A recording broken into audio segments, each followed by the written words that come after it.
آج آج اسوہ حسنہ میں سے جو پہلو ہم سیکھنے جا رہے ہیں وہ یہ ہے کہ نبی صلی اللہ علیہ وآلہ وسلم کی مجالس کیسی ہوتی تھی۔ آپ صلی اللہ علیہ وآلہ وسلم کی جو مجلس ہوتی تھی اس کی خصوصیات کیا کیا ہوتی تھیں۔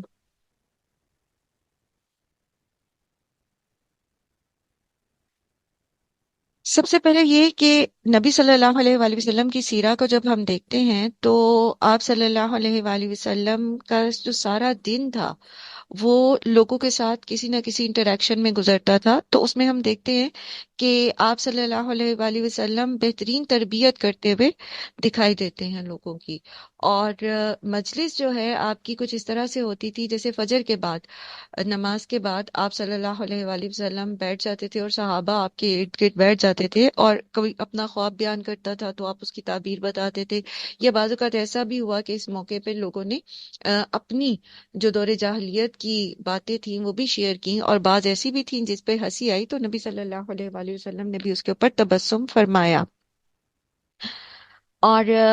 پھر آپ صلی اللہ علیہ وآلہ وسلم کی مجلس ایسی ہوتی تھی کہ اس میں جو ابتدا تھی کسی بھی کھانے پینے کی یا کسی چیز کے بانٹنے کی، یا تو اس میں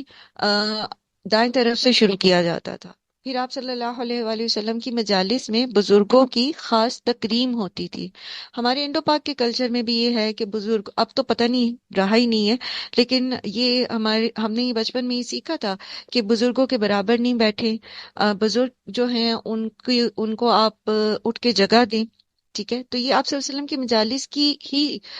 جو ہیں وہ صفات ہیں کہ اگر ینگ بچے بیٹھے ہیں تو اگر کوئی بزرگ آ گئے تو وہ اٹھ کے ان کو جگہ دیں۔ پھر اسی طرح قرآن کریم میں سورہ مجادلہ میں جو ایک صرف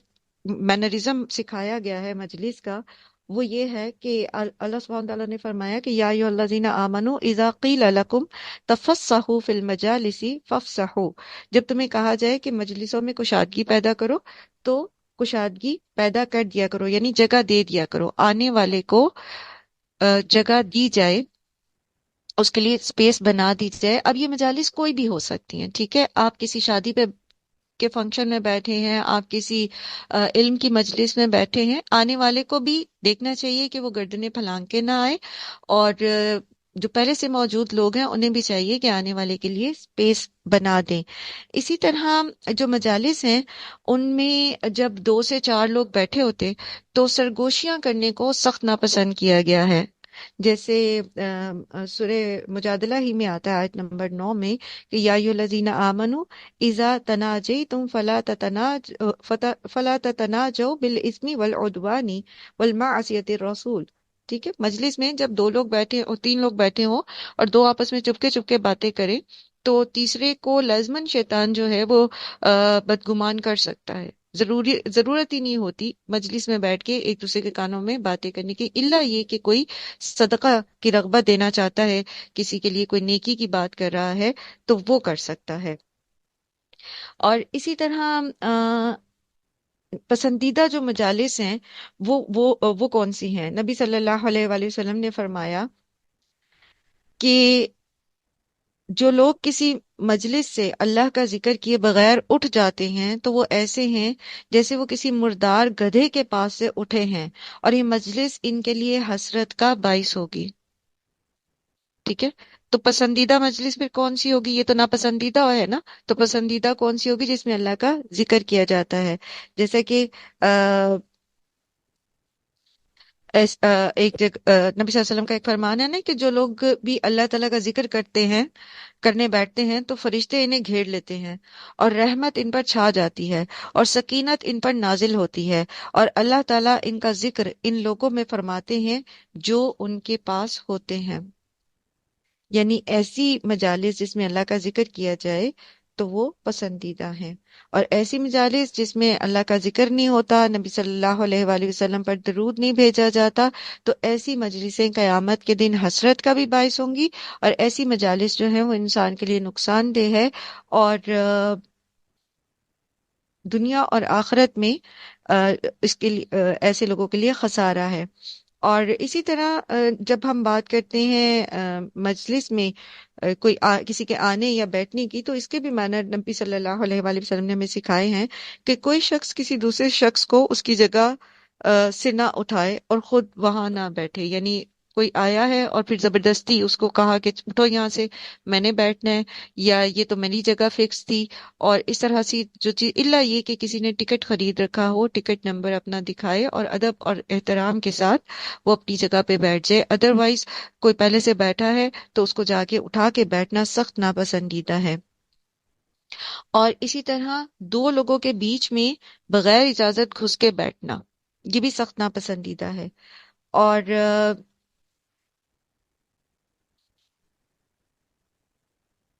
پھر یہ کہ جب ہم مل کے بیٹھیں تو ہماری مجلسیں جو ہیں وہ بامقصد ہونی چاہیے، ٹھیک ہے؟ صرف بیٹھ کے فن کرنا اور بیٹھ کے کوئی ایسا کام کرنا جیسے مووی واچنگ یا کوئی اور ایسا، صرف گپ شپ، صرف غیبتیں، تو ایسی مجالس جو ہیں وہ انسان کے لیے آ،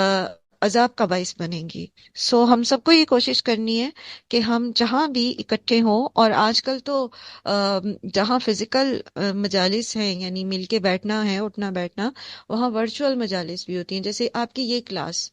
یہ بھی کیا ہے؟ یہ ورچوئل مجلس ہے نا، آپ سب بیٹھے ہیں یا مصروف ہیں، جیسے بھی اپنے کام کر رہے ہیں۔ ویسے میں تو یہی کہتی ہوں کہ خاص طور پہ جو للہ کی کلاس کے پارٹیسپینٹس ہیں ریگولر، تو بیٹھ کے سکون سے قرآن پڑھا کریں۔ یاد رکھیے، کھانا پینا، گھر کے کام اور دیگر مصروفیات یہ چلتی رہتی ہیں، اور ہم مر جائیں گے نا تب بھی یہ چلتی رہیں گی۔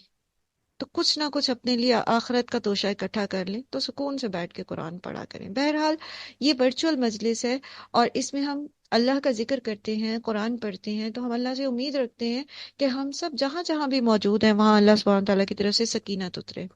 اور اگر اسی طرح کی ورچوئل مجالس، واٹس ایپ کال،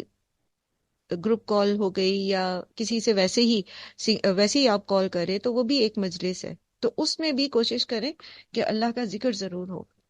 اگر کوئی اور بات نہیں خیر کی، مطلب اس طرح سے آپ کرے تو سبحان اللہ، الحمد للہ، اور اسی طرح بات کرتے اینڈ کر کے پھر سبحانک اللہم و بحمدک اشہد ان لا الہ الا انت استغفرک و اتوب الیک، یہ مجلس کے کفارے کی دعا ہے۔ جب بھی آپ سب بیٹھے ہوں، ڈنر ٹیبل پہ بیٹھے ہیں، کہیں پر بھی بیٹھے ہیں، جب اٹھیں تو یہ دعا پڑھ لیں، تاکہ یہ جو بھی کچھ کمی کوتاہی رہ گئی ہو اس مجلس میں، اللہ کے ذکر میں، تو اللہ سبحانہ تعالیٰ اس سے درگزر فرمائے، ٹھیک ہے انشاءاللہ۔ تو اب جہاں ہم آپ صلی اللہ علیہ وسلم کی سیرت میں سے انڈیویجلی اپنی کریکٹر بلڈنگ سیکھ رہے تھے، تو آج ہم نے اس میں ایک تھوڑا سا جو ایک گیدرنگ ہے اس کے مینرز سیکھے ہیں، ٹھیک ہے الحمدللہ۔ چلیں ہم 11ویں پارے کی طرف آتے ہیں۔